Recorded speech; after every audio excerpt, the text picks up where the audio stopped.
Hello, today I'm going to be doing a quick review of the Aspire Breeze 2 all-in-one kit. It is currently available for £25. It comes in 4 colours: black, red, grey and blue. It has a 1000 mAh battery, adjustable airflow, 2mm capacity, 0.6 and 1 ohm coils. Turn the device on by clicking the button 5 times to refill the device. It's got buttons either side of it. You press the 2 buttons, the top part comes out, and at the bottom there you've got a little widget that you pull out, and then that allows you to refill it just at the top there.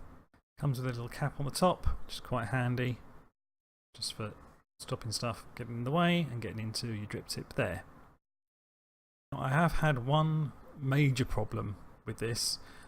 Basically, in order to get to the airflow and to change the coil, you've got to take this little top cap off the top there, little mouthpiece off the top there, and it can be quite difficult to do.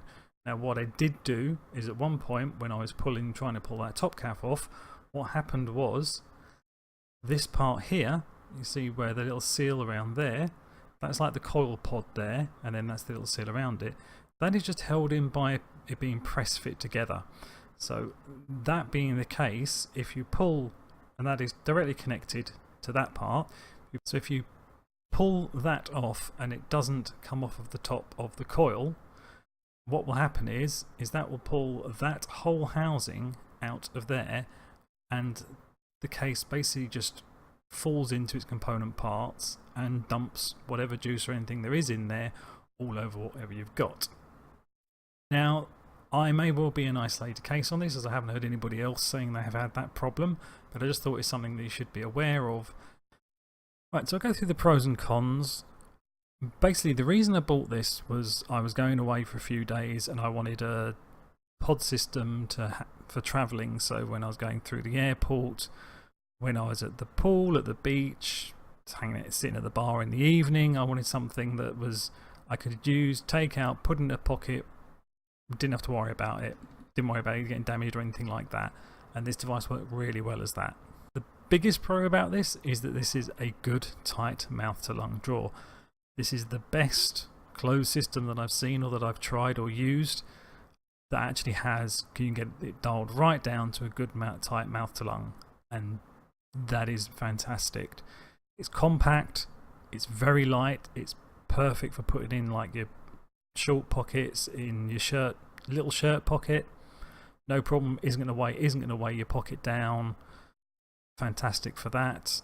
Obviously that it comes with an adjustable airflow which goes into the mouth to lung, good mouth to lung drawer part of it. It is easy to fill with a caveat, which comes in the cons, and it is easy to replace the coils, again with that proviso I said earlier with the little problem I ran into. So for the cons, it floods on refill on occasion. I had it a couple of times when I filled it up and it just flooded. Now I think the reason for that probably is because of the refill system is this little bung. So you just pull the bung out, fill it up through that hole there and then put the bung in. So obviously as you're pushing that bung down, it's pushing juice into the coil and you get some gurgling and flooding, which isn't it's going to happen with that kind of thing. It's difficult to stop. It's just something to be aware of.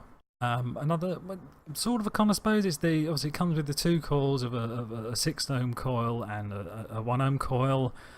For me, the 1 ohm coil performed much better than the 0.6 ohm coil. Another con for this is that the LEDs are extremely difficult to see in anything than a very dimly lit environment. I've always found myself, anytime I've turned this off, if I'm out and about, I always press the button and take a draw in it just to check to make sure that it's not still turned on. So, in conclusion, what do I actually think of it? I think this is a fantastic travel setup if you're looking for a little thing to take away with you. Having the cap on there, even though some people said, well, it's just a thing that will get lost, I quite like it because if you're like around a pool, around a beach, you're on holiday with lots of bugs and things, it's nice to have a vape. You can just put a cap on, then you haven't got anything worry about anything crawling into your drip tip or any like sand getting in there or anything like that. So I found it works best with high nic or nic salts. I was using this with 18mg nic salts. I normally vape mouth to lung about 6mg, and for this sort of setup, because obviously it's the 2ml capacity, and so yeah, for me, best with high nicotine. Up your nic a bit if you're going to use this thing, and it should work fine. I definitely recommend this. I wouldn't necessarily recommend this as a starter kit. I think there are much better things you could have out there, but certainly as a pub mod, holiday mod, travelling mod, fantastic. Would definitely recommend it, with the proviso of that little problem I ran into. But like I said, even with that, I was able to put it back together again without too much problem, and it works fine. So yeah, take that with a pinch of salt if you want. That was my experience. As usual, put links to the product in the description, and if you've got any feedback, please let me know in the comments below. Thanks.